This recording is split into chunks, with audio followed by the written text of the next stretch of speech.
Hey everybody, welcome back to my channel. So I'm going to do something a little different today. I decided to do a movie review for the new live action Disney movie that was released this past weekend on Memorial Weekend, Aladdin. So a lot of things to go off about this movie. It is obviously the live action adaptation of the 1992 classic during the Disney Renaissance period, Aladdin. And now that Disney live action movies are becoming popular over the past few years, Disney decided to do Aladdin. And going into this, a lot of people, including myself, were iffy about it because the 1992 animated movie is such a classic. So it was the concept of it being live action seemed like a cool idea, but there's always that fear, I guess you could say, can it top it off? And then when the trailers came out, like the first trailer seemed cool, but then the second trailer, when they finally showed Will Smith as the Blue Genie, people just went on a riot, and people were not really happy. So even I myself was kind of like, what? Like that doesn't look right on Will Smith. So there was a lot of, people were very skeptical about this movie, including myself. However, it made about like over 90 million on opening weekend, probably like 110, 115 million if you include Monday because it was a holiday. So it did pretty well at the box office, and I wonder if it was because of the curiosity factor. I myself was curious, even though the trailers weren't wowing me that much, but I was curious to go see this movie. And then I know Dumbo didn't do well.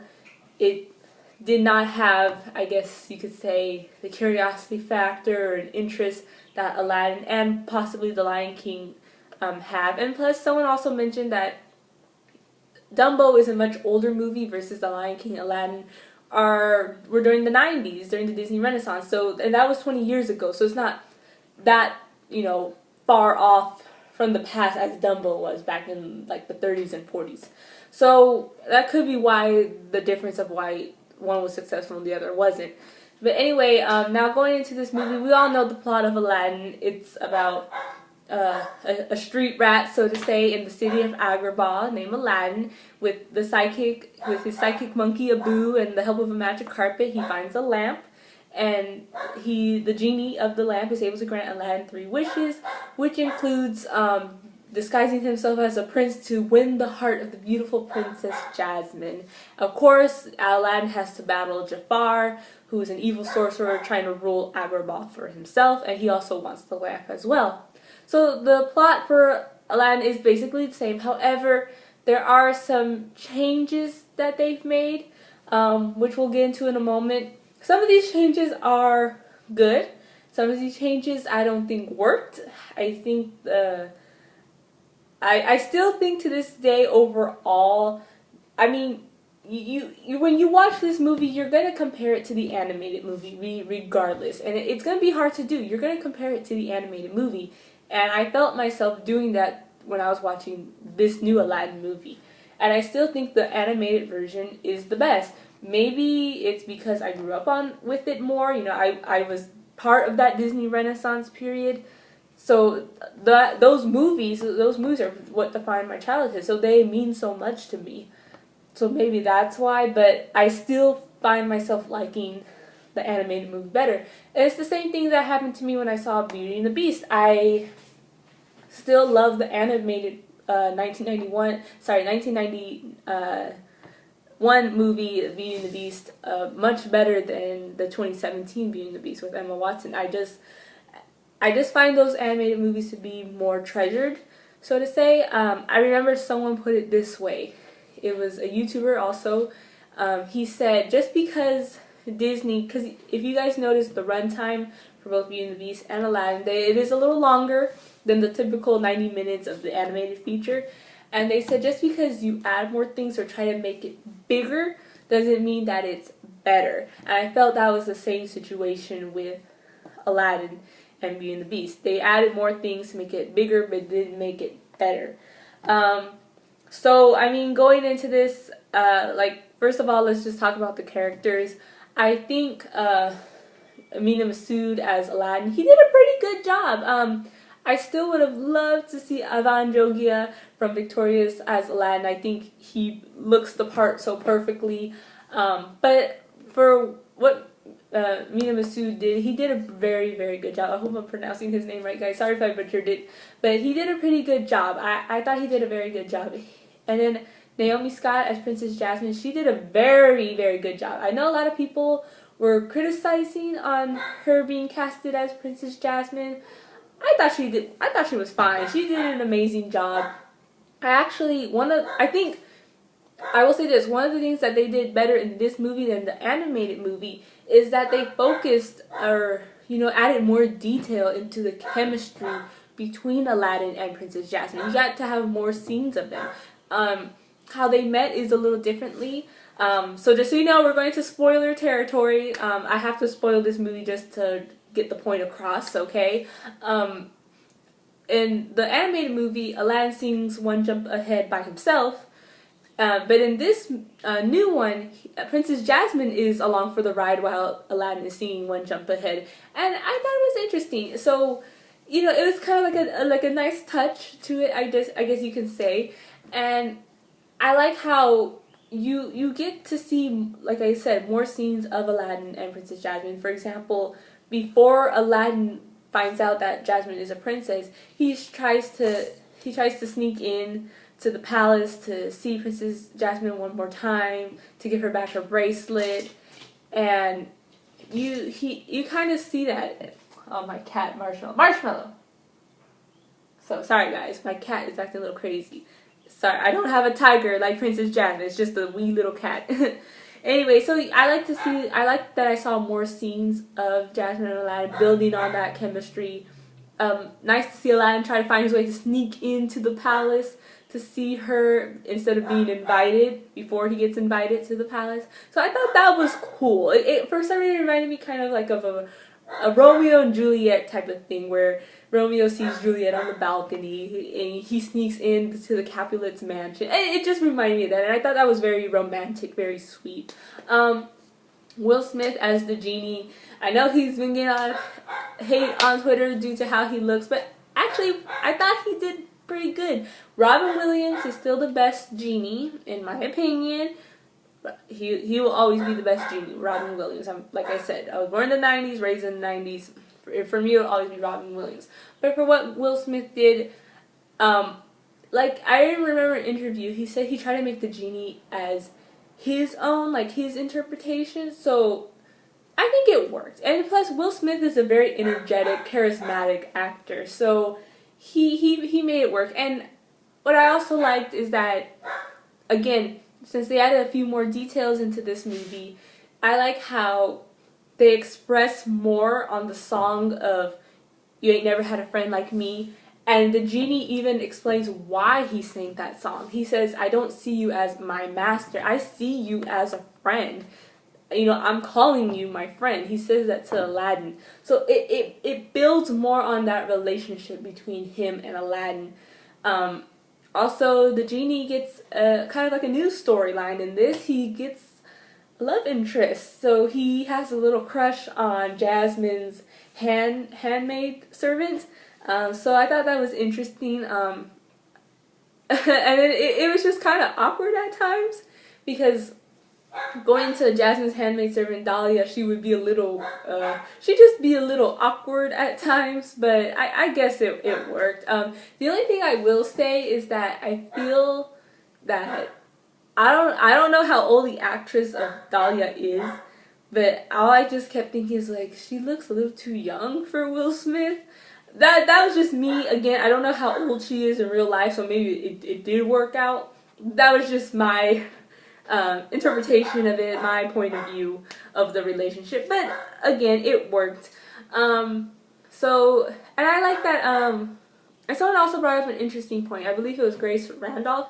She said she liked how Dahlia was, in a way, an actual human being, an actual friend to Princess Jasmine, so that Jasmine can have someone to talk to. Because if you guys noticed, in most Disney princesses animated movies, most of the princesses are always talking to animals, or they have an animal for a sidekick, and it kind of makes them seem like this crazy abused, shunned, so to say. But to have a human to actually talk to and share and express their feelings with is a nice little touch. So I do agree with that. Although the character Dahlia was kind of dorky at times, but she did provide us that friend to talk to, for Jasmine to talk to. And it was nice to see the genie to also get his happily ever after, to travel around the world with his wife, and then he ends up having kids. So that was a nice touch. So yeah, and now going into Jafar. Jafar, I thought the actor they picked, he okay. Let me just put it this way. I guess the script that was written for him to have him do what he needed to do, he did fine according to that script.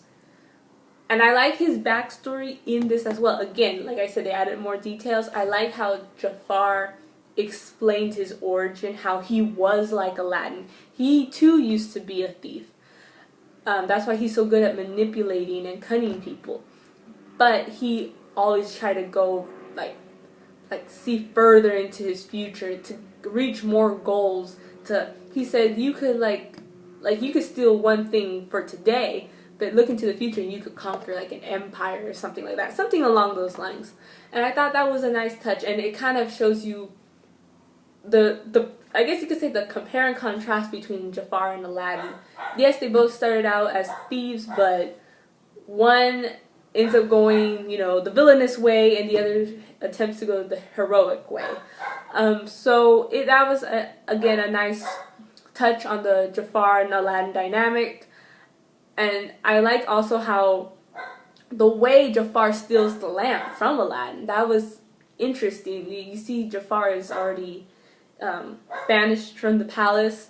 Instead of disappearing with his sorcerer magic, he escapes from prison. So, and then he's in the streets, and why Aladdin goes in the streets, I don't know, I thought that was kind of weird. But anyway, the way Jafar, again, like his manipulation and everything, how he steals the lamp without Aladdin even noticing, kind of shows you how well how his thieving skills are still in the works for Jafar. So I thought that was cool. However, I do feel they could have done more with Jafar. Again, going to spoiler territory, Jafar does not turn into a snake. And that's what I was really looking forward to when I was watching the movie. I was like, okay, I hope Jafar turns into a snake. This will be an awesome battle sequence. Oh my goodness, yes. Didn't even happen. So I'm kind of like, oh, okay. Instead, I get Iago turning into a huge bird attacking Aladdin and Jasmine, which was a cool action chase sequence, I guess you could say, as they're flying through the city of Agrabah. But if he turned into a snake, it would have added so much more to it. So when he did it, it just felt kind of anticlimactic. I don't know. I was really hoping for that. So I just felt that was like a missed opportunity. So I would have liked to seen that. However, going into the whole the climax of the movie, that doesn't mean they should have done for scene. Because for example, I'm glad that Jafar was about to marry. We know that this is also the same in the animated movie. Jafar was about to marry Princess Jasmine. He wanted her to be his wife. But I do like, again, another touch that they added to this, where he keeps telling Jasmine it's best to be seen but not heard. In other words, saying your opinions don't matter. And that adds more also to the whole Jafar versus Jasmine relationship. Because in the animated movie, Jafar just saw Jasmine as this, this princess who was like a sex symbol, so to say. And Jasmine knows that because in the animated movie, she does use her seductive, body language to trick Jafar to the point where she even kisses him so he doesn't see Aladdin when she's like a slave to Jafar. So she's in like her revealing outfit and whatnot. But here in this movie, they don't go that route. They, like I said, they changed Jasmine's character. Going back to the Jasmine character, they do change it's like a Jasmine 2.0, so to say. I actually like that they did that, because I really wondered, they were trying to, if they showed Jasmine in her slave costume in the year 2019 with the whole Me Too movement going on and everything, I don't think it would have translated well to audiences. From, I don't think it would have worked. So I'm glad they did not go that route. And then you notice that in this movie she's not wearing any revealing tops or anything like that. She's very covered, appropriately so. So I like that they did that, and they focused more on Jasmine using studying, using her wits and whatnot, trying to be the politician or the leader for her people. That's what she was more focused on. Yeah, there was the whole side story of her not wanting to marry some, dumb rich prince and whatnot. But she was more focused on being a ruler, a sultana for her people. So I like that they added that. And again, I'm glad they did not go into her being like a slave for Jafar with the revealing outfit and whatnot. But at the same time, like I said, she didn't have to wear the whole outfit or be a slave or anything. But it would have been cool to see in the final battle, to see Jafar, putting Jasmine and her handmaid and the Sultan in the dungeon, or in the time hourglass, like if that was their dungeon, and then Jafar turns into a snake to fight Aladdin. That would have been really cool. It's like they were going right out on one side, but they missed another side to make it even better. So that was just my opinion on it. Sorry if I'm rambling everywhere. There's just so many things that pop up in my head. But that was just my take on it. And then the Sultan, I thought the Sultan was fine. I feel like the Sultan in the animated movie was more funny, and then this one he felt more dry to me. That's just my opinion. He was just an if for me, like a whatever, like, oh, there's the Sultan, okay. But I do like in the end how it explains why the Sultan never let Princess Jasmine go outside, because he was afraid of what happened to his wife, how the queen was killed, the same would happen to her. But then in the end he sees how his daughter has become a fearless leader, so to say, and that she was ready to lead her people. And so I like that they build on that. Again, I do feel like the Sultan could have been a little more interesting. I just felt like he was dry in this one. And for some reason, the actor who played the Sultan reminded me of Joaquin Phoenix. I don't know why, but he had, like, the facial features looked the same to me, like with the nose and everything. That was just me. So yeah, that was just my take on Aladdin. The songs were amazing. I mean, it's the same songs from the 1992 animated movie. I'm so glad Amina Massoud and Naomi Scott, round of applause for singing A Whole New World. That was the song I was worried about, because I was like, please, this is a Disney classic song. Do not butcher this song. They did a good job. They did it justice. The only difference in the song is that they're basically going more around the region of Agrabah instead of traveling around the whole world. But it works. It still works. So regardless, it works. The song, everything about it, them flying together, is very romantic. It worked. It worked. So I'm glad that they did that song justice. I also like the new song that they added, which was Speechless by Princess Jasmine. It's kind of, again, going to Princess Jasmine being the leader for her people. She wants to be heard and not just seen. It really brought a lot of oomph to her character, so to say, and I really appreciated that song. For some reason, I will say this, when she was singing the song Speechless, it reminded me of Let It Go from Frozen, where it's like, don't feel, don't conceal, or like just let it go, let it show kind of thing. It kind of reminded me of that, like a girl power song, so to say. It really reminded me of Let It Go from Frozen. But other than that, it was still a good song. Naomi Scott gave it her all, so she did a really good job on that song. So yeah, I mean, but overall, I thought Aladdin was a good movie, but not great. I still think there was, I still think in some stuff it could have been better. but then you already have something that's better, which is the animated movie. That's just my take on this. And again, that's the same way I felt with Beauty and the Beast. It was good, but not great as the animated movie. So far, the only live-action Disney movies that I like, that I actually found to be better than the animated movies, were Cinderella, the 2015 Cinderella. I thought that one was really good. I still think the Rodgers and Hammerstein Cinderella with Whitney Houston and Brandy is the best, but that's just me. And also the 2016 Jungle Book. I actually like that one too, better than the animated movie. I feel like the ones from the 90s are going to be hard to top, because they are still part of the whole Disney Renaissance. You know, the kids that grew up in that generation and that, you know, were the part of, you know, it was during their childhood, so it still means something to us. But Disney's now going to do Mulan. They already have the actors.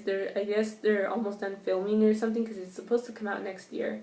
They're soon, later this year, going to announce the cast for The Little Mermaid. And then they also announced early this year that, along with Josh Gad, they're going to do The Hunchback of Notre Dame. Now, that movie I am very looking forward to, because the 1996 animated feature is very underrated. I feel like if it's live action, it'll get a new breath of fresh air. So I'm hoping they do that movie justice. So yeah, we'll see how it goes. Overall, guys, that was my take on Aladdin.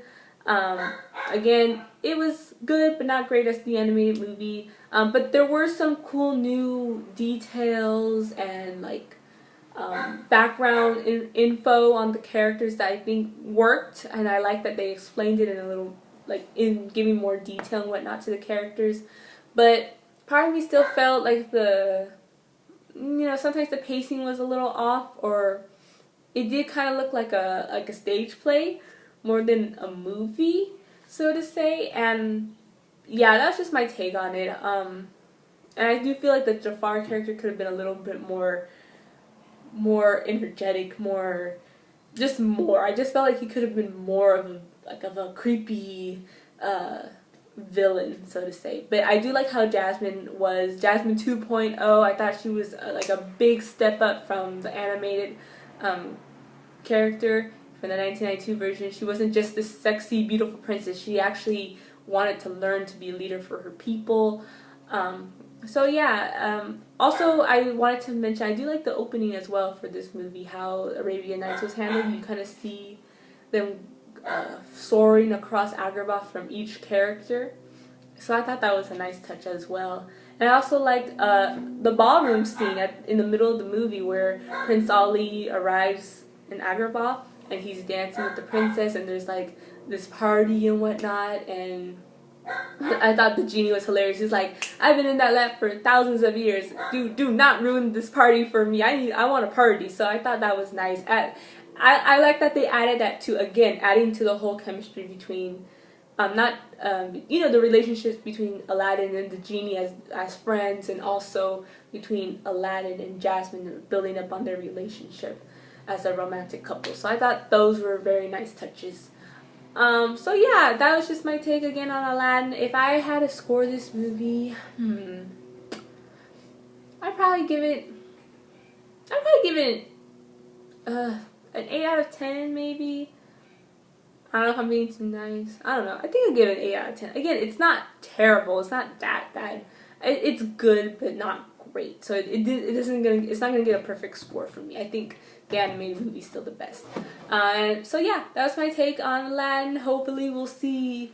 Can't wait for the next upcoming live action Disney movies. Hopefully they're done, right. Can't wait for The Lion King. Hopefully one day we'll get to see Hercules on the big screen. I got the Hercules shirt. So yeah, looking forward to all of these animated live action movies. Let me know down in the comments below what you guys thought of Aladdin. Have you seen it? Well, I hope you have, because this is a spoiler review, so what am I even talking about? So yeah, thank you guys for watching. Like and subscribe, and as always, take care guys. Bye!